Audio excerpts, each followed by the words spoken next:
नमस्कार मंडळी. साजूक तूप या अस्सल मराठी यूट्यूब चॅनलवरती तुमचं स्वागत आहे. श्रवण भक्ती, नवविधा भक्तीमधील पहिली भक्ती. या समासामध्ये समर्थ आपल्याला श्रवण भक्तीचं अत्यंत सखोल असं वर्णन करून सांगतात. समर्थ सांगतात की केवळ कथा ऐकणे म्हणजे श्रवण भक्ती नाही, तर परमेश्वर, अध्यात्म, वेद, शास्त्र, संतवचन, योग, ज्ञान, वैराग्य, सृष्टीची रचना, विविध साधना, भक्ती, मोक्ष आणि जीवनातील सत्य यांचं विवेकपूर्ण श्रवण करणे म्हणजे खरी श्रवण भक्ती होय. पण इतकंच पुरेसं नाहीये.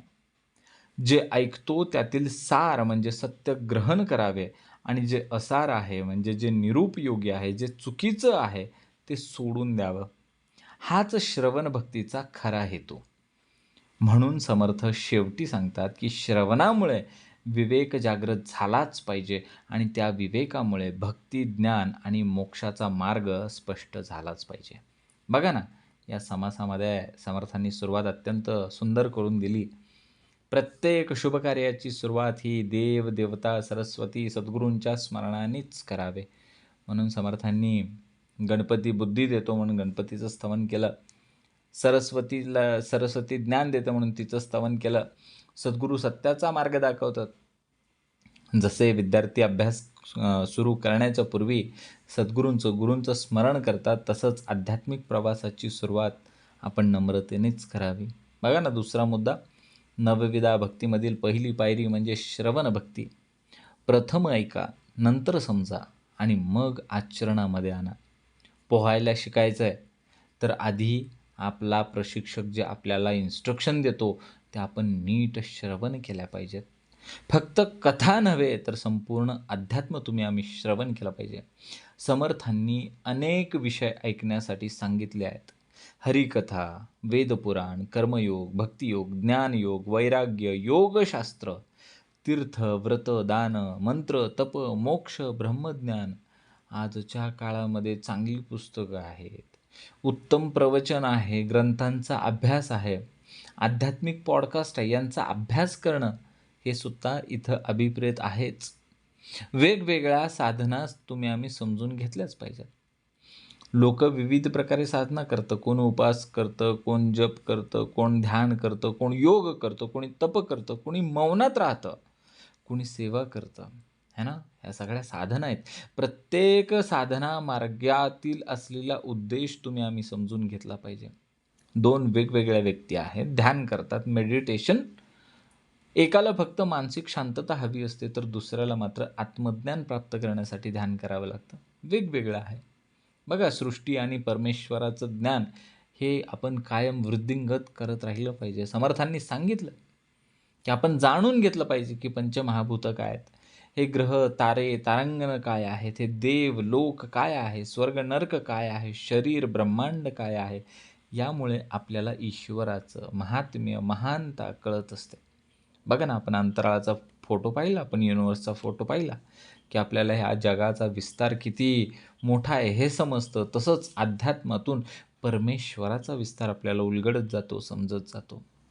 जीवन उपयोगी ज्ञान हे महत्त्वाचं आहे. म्हणून समर्थ सांगतात, की फक्त अध्यात्मच नाही आहे, तर समर्थ म्हणतात, की औषधं कोणती, आरोग्य कसं, रोग कोणते, विद्या कोणती, कला कोणती, संगीत, नृत्य, ताल, राग, विज्ञान याचाही अभ्यास करा आणि याच्यासाठी श्रवण करा.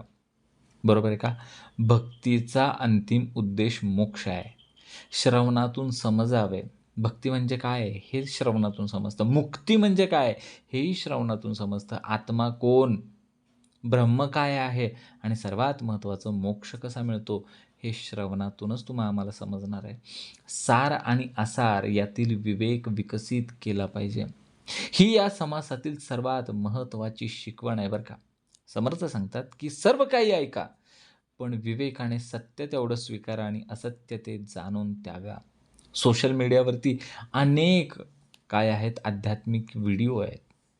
प्रत्येक गोष्ट जरी खरी असेलच असं मानून आपण ते जर श्रवण करत बसलो तर नाही ना जमणार. शास्त्र आणि सद्गुरूंच्या आधारानेच आपण तो विवेक केला पाहिजे. बरोबर आहे का? सगुण आणि निर्गुण हे दोन्ही समजून घेतलं पाहिजे.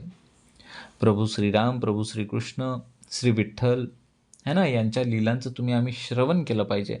तसंच आत्मा, ब्रह्म, अद्वैत यांचाही अभ्यास आपण केला पाहिजे. ह्या दोन्ही एकमेकांना पूरक असणाऱ्या गोष्टी आहेत.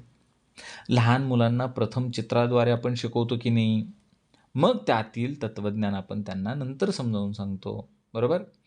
श्रवणाचे अंतिम फळ म्हणजे अंतर्मनातील परिवर्तन. श्रवणामुळे श्रद्धा वाढते, श्रवणामुळे विवेक जागतो, श्रवणामुळे अहंकार कमी होतो, श्रवणामुळे भक्ती दृढ होते, श्रवणामुळेच मोक्ष मार्ग स्पष्ट होतो.